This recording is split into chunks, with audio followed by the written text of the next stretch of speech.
আসসালামু আলাইকুম। সুপ্রিয় চালকবৃন্দু, বিশেষ করে ট্রাকের বা বড় গাড়ির চালকবৃন্দু, এই মোড়টা আল হেরা মোড় ঝিনাইদহ এবং ঝিনাইদহ শহরের প্রবেশ মুখ। এইখান থেকে যারা যশোরের দিক থেকে যে গাড়িগুলো চুয়াডাঙ্গা বা কুষ্টিয়া অভিমুখে যাবেন, তারা অবশ্যই এই সোজা রাস্তা অর্থাৎ পুলিশ লাইনের সামনে দিয়ে শহরের ভিতর দিয়ে যাবেন না। তারা অবশ্যই এই বাইপাস সড়কটা, এই যে বাসটা যেদিকে যাচ্ছে, এই সড়কটা অবশ্যই ব্যবহার করবেন সকাল ৮টা থেকে রাত্রে ৯টা পর্যন্ত।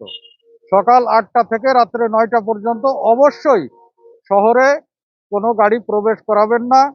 এবং আপনারা দেখতেছেন যে এখানে একটা ওভারপাস তৈরি হচ্ছে, এখানে অবশ্যই এসে সাবধানে দেখে শুনে যাবেন এবং কোনোভাবেই আইন শৃঙ্খলা কমিটির সিদ্ধান্ত মোতাবেক কোনো গাড়ি শহরে অর্থাৎ এই সোজা রাস্তায় প্রবেশ করাবেন না।